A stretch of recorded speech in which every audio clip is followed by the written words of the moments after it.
All right, ready? Everybody's got their fake smiles on so we look happy in front of the camera. Eesh. Oh, I know. So you just need to go to bed. You know, that's what happens when you get sleep deprived. All right, ready? Yeah. We have to read tonight. First, Doggy, 12, 13, and 14. So, one catch-up, Saul's the new king. Oh, yeah. All Well, right, ready? like he was just literally getting, anointed the new king in his first battle. So that's where we left off from Hey. Friday. Calm down. Yeah, so, all right, hi, everybody. Let me make sure she obviously wants to play. No. Let me make sure, should I just still hit record? I'm pretty sure I did. No, I did. You want to check? Let's see if it's still, yeah, you didn't like that, did you? Yeah, you did. Okay. Yay, we're here. We made it. It's been fun for a couple Yeah, of days. it's been fun. For Ow. days. All sorts of crazy things. Arr. All Yeah. sorts of crazy. When, Let's just say sometimes when the enemy strikes, Let's you just get say struck pretty hard. the Lord or the enemy, whoever is allowing them or doing it, is testing us quite hard. For That's my But, I'm boiling water for my mason jar. So yeah, I'm it's gonna got sounds like a ferment. guitar solo. Fermenting peppers and basil. I'm Um, excited about that. And remember, when we say that it's bad, but that's relative. Right. Because No. like, if it was in another part of the world where some warlord just invaded, or the tribe over with their AK-47s and they're Yeah. killing everybody, that it's not that level bad, but relative, like first world, it's Yeah, bad. I mean, it's probably even a little bit more than just your normal first world stuff. Oh yeah, yeah. you So know. whatever. We're not looking for sympathy, but Right.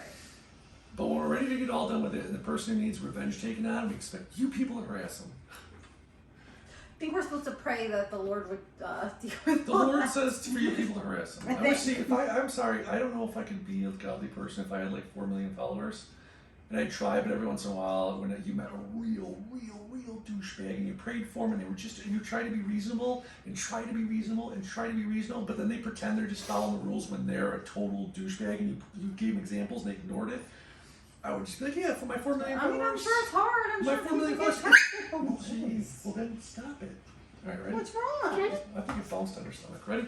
Let's pray. Dear Lord, thank you for tolerating all our bitching, and thank you for blessing us with everything you blessed us with, and I'd like to ask that you shut the dog up, and I'd like to ask that you come on down.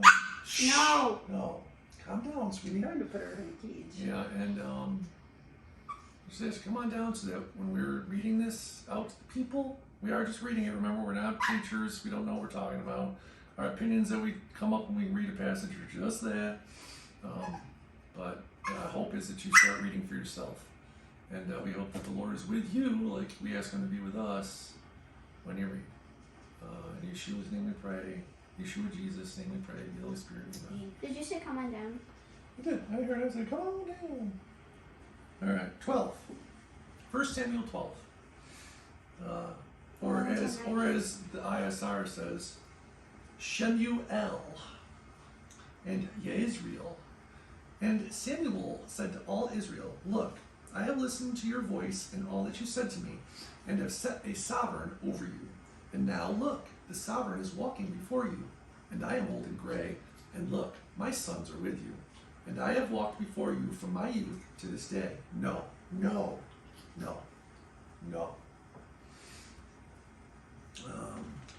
Look, here I am. Witness against me before Yahweh and before His anointed. Whose ox have I taken? Or whose donkey have I taken? Or whom have I oppressed? Whom have I abused? Or from whose land have I received any bribe, which I have received any bribe with which to blind my eyes? Then I restore it to you. And they said, you have not oppressed us or abused us, nor have you taken any bribe from anyone's hand. So he said to them, Yahweh is witness against you, and His anointed is witness today, that you have found naught in my hand. And they answered, He is witness. And Samuel said to the people, it is Yahweh who appointed Moshe, Moses, and Aaron, and who brought your fathers up from the land of Mizraim, Egypt. And now stand still, so that I judge you before Yahweh concerning all the righteous acts of Yahweh, which He did to you and your fathers. When Jacob, had come to Mizraim, Egypt, I don't know why I feel like doing that right now, I just do. your faith spirit, and your fathers cried out to Yahweh. Then Yahweh sent Moshe and Aaron, who brought your fathers out of Mishraim, Egypt, and made them dwell in this place. But they forgot Yahweh their Elohim, so he sold them into the hands of Sisera, commander of the army of Hatzor, and into the hands of the Philistines, and into the hands of the sovereign of Moab. And they fought against them. And they cried out to Yahweh and said, We have sinned, because we have forsaken Yahweh and served the Baals and the Ashtaroth. And now deliver us from the hand of our enemies, and we serve you. Seems like they want to just serve anybody who can help them at the moment. Yeah. Kind of like, what it yeah. sounded like, So they're yeah. just ungrateful turds like we are. Yep. We're not ungrateful turds. In the grand scheme of things, we are. We're not, but we are. You are, I'm not. Yeah, probably. Okay. And Yahweh sent Jerubbaal. What's the translation? Jerubbaal. Who did he send first? Jeroboam, right? Or no? Jerbal. And Bidan and Yiftah and Samuel, and delivered you out of the hand of your enemies round about, and you dwelt in safety. And when you saw that Nahash, sovereign of the children of Ammon, came against you, you said to me, No, but let a sovereign reign over us. When Yahweh, your Elohim, was your sovereign. And now, here is the sovereign whom you have chosen and whom you have asked. And see, Yahweh has set a sovereign over you. And if you fear Yahweh and shall serve him and obey his voice, and not rebel against the command of Yahweh, then both you and the sovereign who reigns over you shall follow Yahweh, your Elohim. But if you do not obey the voice of Yahweh, and shall rebel against the mouth of Yahweh, then the hand of Yahweh shall be against you, as it was against your fathers. Now, stand and see this great matter which Yahweh does before your eyes. Is today not the wheat harvest? Let me call to Yahweh so that he sends thunder and rain. Know then and see that your evil is great, which you have done in the eyes of Yahweh, in asking for yourselves a sovereign. And Samuel called Yahweh, and Yahweh sent thunder and rain that day. And all the people greatly feared Yahweh and Samuel. And all the people said to Samuel, Pray for your servants to Yahweh, your Elohim, that we do not die, for we have added to all our sins this evil of asking for ourselves a sovereign. And Samuel said to the people, Do not fear. You have done all this evil, only do not turn aside from following Yahweh, and you shall serve Yahweh with all your heart. And do not turn aside after the worthless matters, which do not profit or deliver, for they are worthless. For Yahweh would not cast away his people for his great name's sake, seeing it has pleased Yahweh to make you his people. Also, as for me, far be it from me that I should sin against Yahweh in ceasing to pray for you, but I shall teach you the good and the straight way. Only fear Yahweh, and you shall serve him in truth with all your heart. For consider what marvels he has done for you. But if you persist in doing evil, both you and your sovereign are consumed. 13. Well, that seems like a pretty apt thing for what's going on in that last part. Shaul, Saul, S-H-A'-U-L, was 10 years old when he began to reign. Oh, so he was 10. It didn't say he was 10 when he went looking for the donkeys. I thought he was a little older. How can you start at 10? No wonder he was hiding in the coat room. Remember, he was young. He didn't want to come out. Oh, jeez, yeah. Well, no wonder those other guys were like, well, who put him in charge? Where were we when he's just a boy? No wonder they were mad. Saul was 10 years old when he began to reign. And when he had reigned 2 years over Israel, Saul chose for himself 3,000, turn page, men of Israel. And 2,000 were with Saul in Michmash and in the mountains of Bethel. And 1,000 were with Jonathan in Geba of Benjamin. And the rest of the people he sent away, each to his tent. It feels like saying something like tooth. You can get it. And Jonathan struck the watchpost of the Philistines that was in Geba, and the Philistines heard it. And Saul blew with the shofar throughout all the land, saying, Let the Hebrews hear. And all Israel heard the news that Saul had stricken a watchpost of the Philistines. What's a watch post? Just, it's like when you have a big land and out far, far away at the edge of it, where not a lot of people live and it's kind of hard to keep a watch over it. Sometimes they put this thing called a watch post. It's just like a little house or something, and there's some guys there, or some little town maybe, and they can kind of keep an eye on that area of land that's kind of maybe out in the wilderness, or it could be a watch post, could be around a secure building. But, you know, something that's kind of smallish, but a lookout, kind of. It's like no. Where was I? Well, do you kind of get it? Yeah, It's like a yeah. little lookout. You live in, where was I? And Israel heard the news that Saul had stricken the watchpost of the Philistines, and also that Israel had become a stench to the Philistines, and the people were summoned to Saul at Gilgal. And the Philistines gathered to fight Israel, 30,000 chariots and 6,000 horsemen, and people as numerous as the sand on the seashore. 1 second. And they... I put her down. I don't think she's thirsty, but maybe.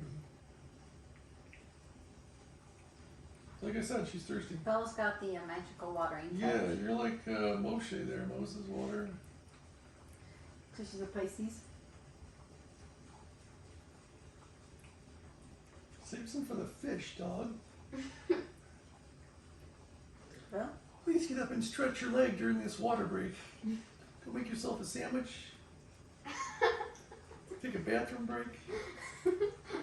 It's like the dog's gonna have to in about 20 minutes. oh yeah, sorry guys. Okay. I always know when dog's Good thirsty. girl. Good girl. Okay, now, Got it? before I was so rudely interrupted, You're good at that, that's for sure. and the people, okay, and the Philistines gathered 30,000, blah, blah, blah. And they came up and encamped at Michmash, east of Beth Awen. And the men of Israel saw that they were in trouble, for the people were distressed. Wait, what happened? Well, the Israelites saw that there was like 30,000 tons of dudes, chariots, horses, ready to kick their asses, and they were like, oh shit. Distressed means stressed, you know. Wait, distressed? Yeah, they're just stressed. It's the same thing as stressed.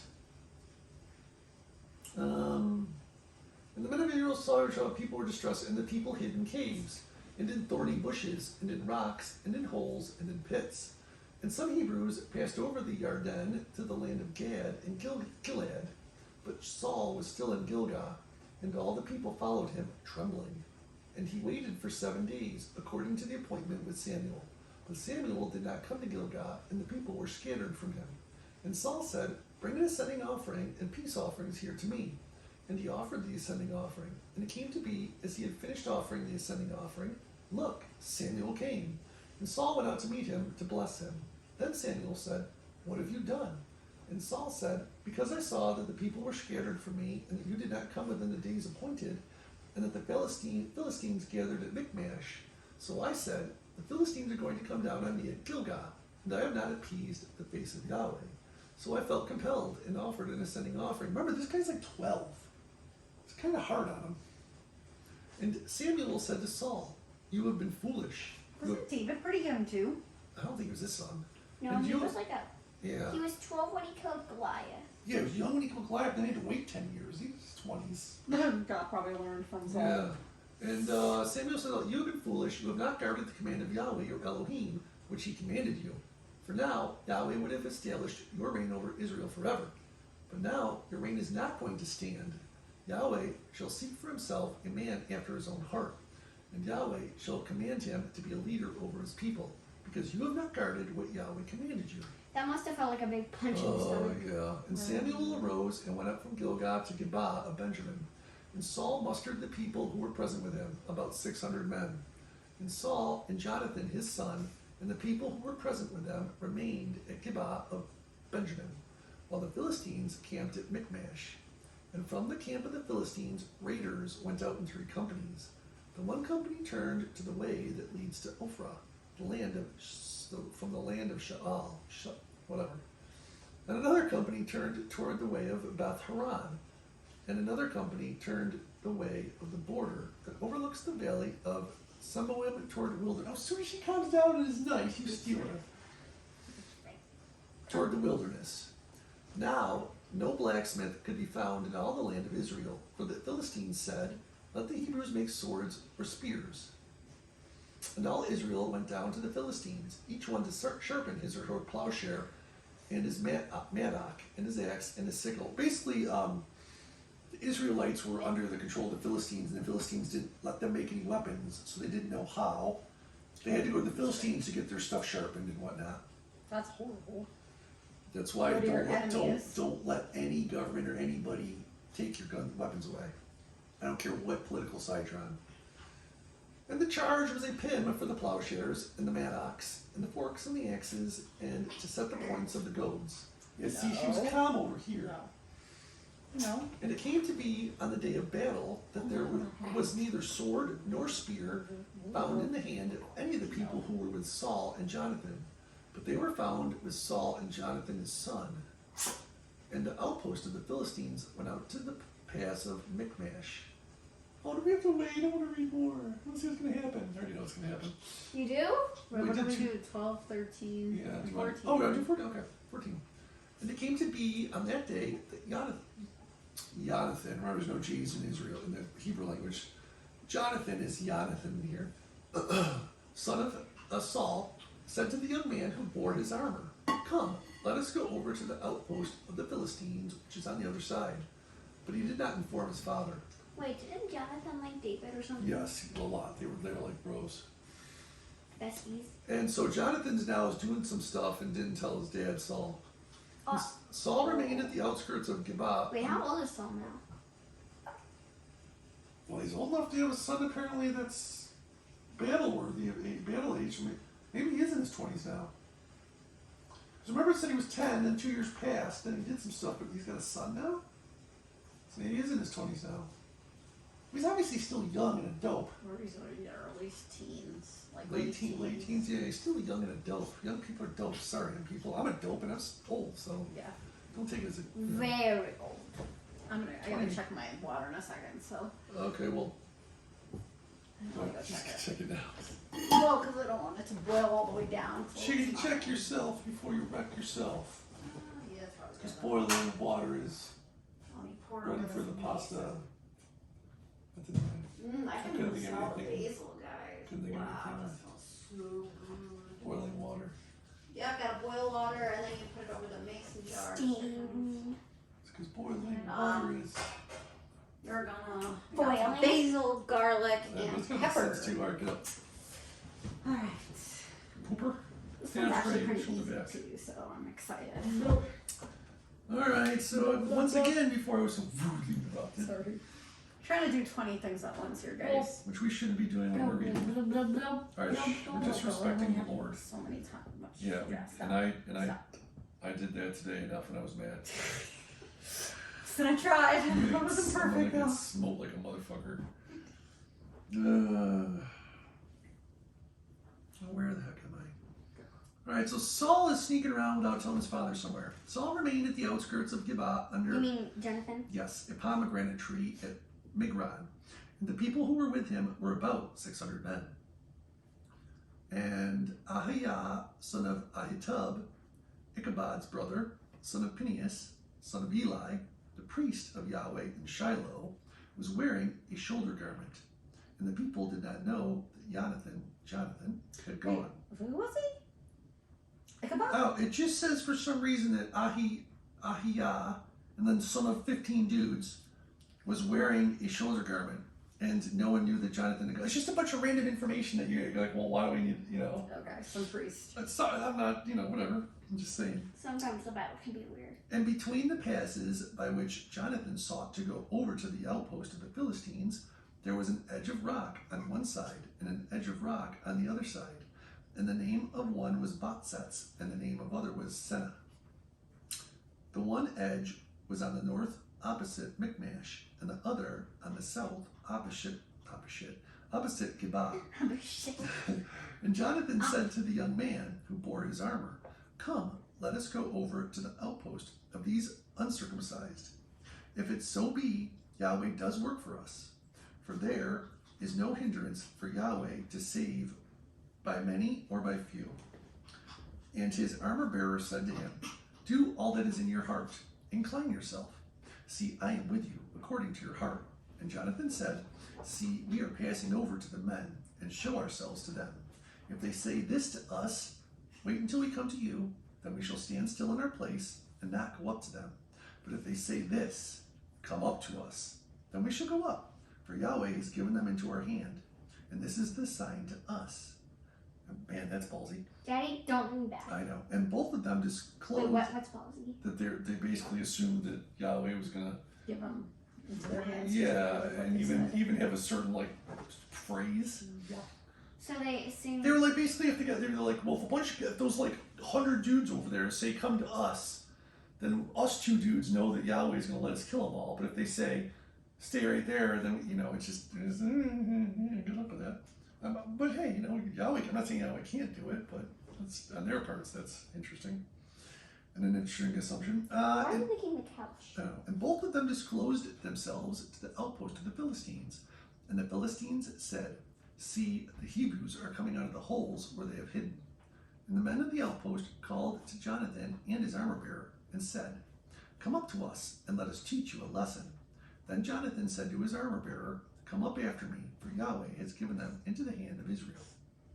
And Jonathan climbed up on his hands and knees with his armor bearer after him. And they fell before Jonathan, and his armor bearer was putting them to death behind him. Now, so it was working. And that first smiting which Jonathan and his armor bearer struck was about 20 men, and about half an acre of land. And there was trembling in the camp, in the field, and among the people. The outpost and the raiders also trembled, and the ground shook, and it became a trembling of Elohim.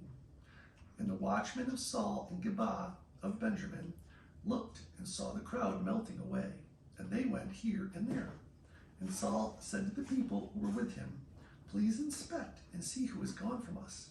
So they inspected and saw that Jonathan and his armor bearer were missing. And Saul said to Abiah, Bring the ark of Elohim here. The ark of Elohim was with the children of Israel on that day. And it came to be, when Saul talked to the priest, that the noise which was in the camp of the Philistines went on, and became great. So Saul said to the priest, Withdraw your hand.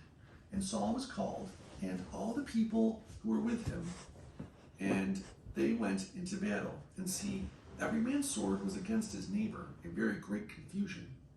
And the Hebrews who were with the Philistines before that time, who went up with them into the camp, turned around, they too, to be with Israel, who were with Saul and Jonathan.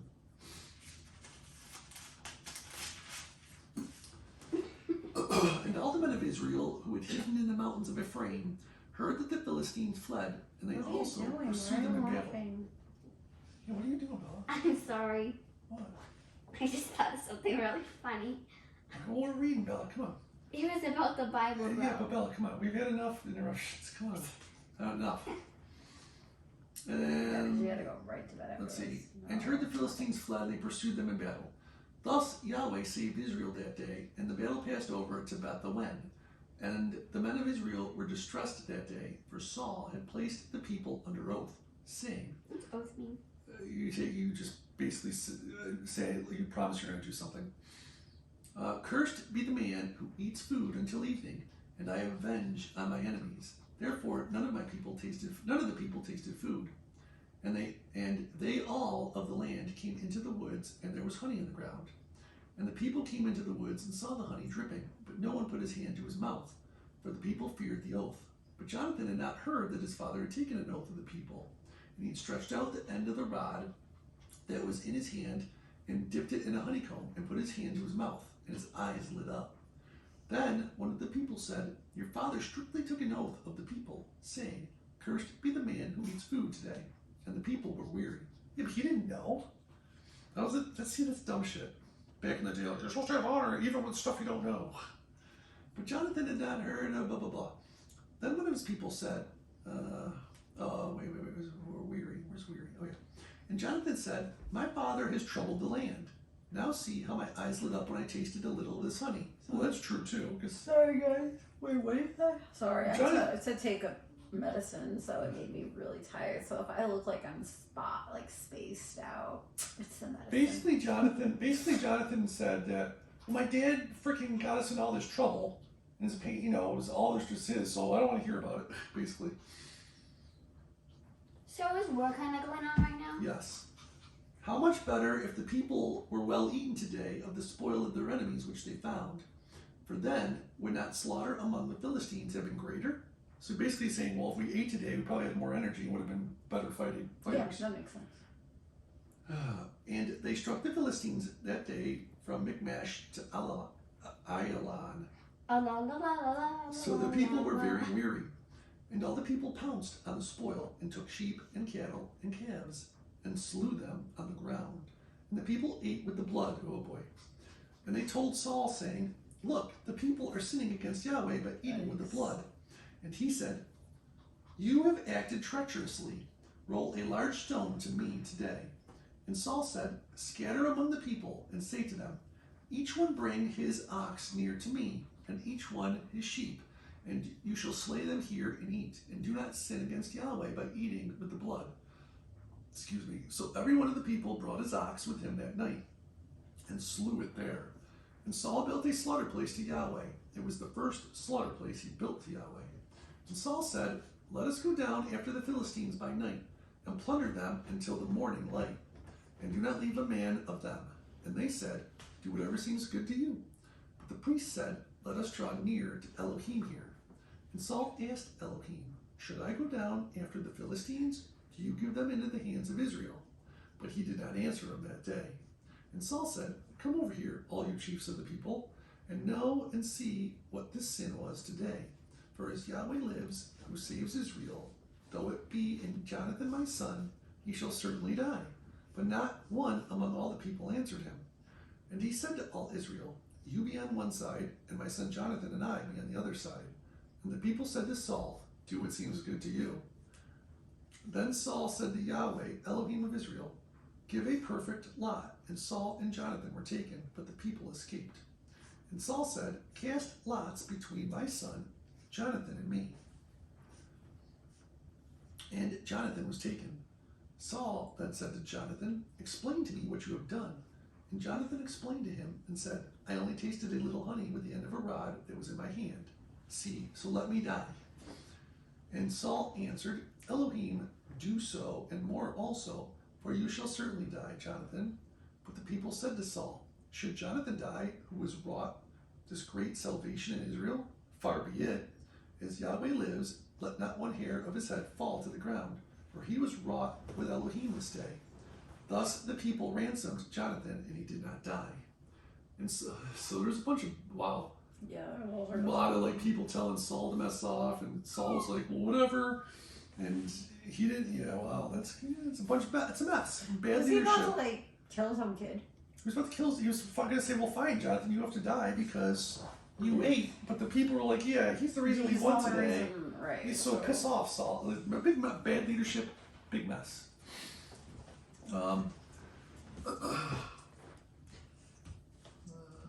Well, she wants to play, so give her that thing. Yeah, just let her bite on that.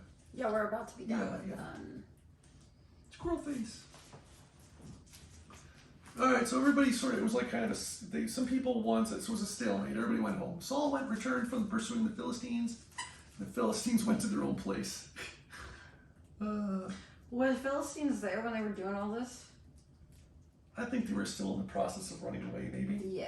And everybody. Back then, I think with battles, people literally did. Enemies just stood in the same field and were just like, all right, we're going to fight now, or whenever they. Yeah. I imagine people got worn out at the end of the battle, were tired, hungry. So this was probably after They the fighting was were done. probably close enough to each other to see each other carrying their own dead bodies at some wars and stuff. But it seemed like, And then at the end, they're just like, peace out, I'm let's assuming go. this was just between Saul and the Israelites. They might have saw him arguing, I don't know, it Maybe. depends. And Saul took reign over Israel and fought against all his enemies round about, against Moab and against the children of Ammon, and against Edom, and against the sovereigns of Sobah, and against the Philistines. And wherever he turned, he inflicted punishment. That's good. I like him for that. And he What gathered. inflicted mean? When you inflict something upon them, it means you put it upon them, or you cause it to them. You cause harm, Yeah, so Like, I inflict upon you this leg squeeze. And he gathered an army and struck the Amalekites and delivered Israel from the hands of those who plundered them. And the sons of Saul were Jonathan and Yishwi and Melchishua. And the names of his two daughters were these. The name of the firstborn, Merib, and the name of the younger, Michal. Mupa. And the name of Saul's wife was Ahinoam. Ahinoam, the daughter of Ahimaaz. And the name of the commander of his army was Abner, son of Ner, uncle of Saul. And Kish, the father of Saul, and Ner, the father of Abner, was the son of Abiel. And there was tough fighting against the Philistines all the days of Saul. And when Saul saw any mighty man or any brave man, he took for himself. So if he saw any kids that grew up in Israel, anybody that looked, he was like, you're getting conscripted to my army. All right, so should we save it's 8:45, we can't do it. No. We usually do Psalms, but you guys know the drill. But Missy. What are we on? Psalm 79 now? No, like 80. We were supposed to do 80 yesterday, I think. Or, How yeah. long is it? We can't. It's 8:45, and both you guys look like death warmed over. Well, All right, everybody. 31 minutes, like the days of old. Well, Peace out. Good old pills. Yeah. Infections. And Finn.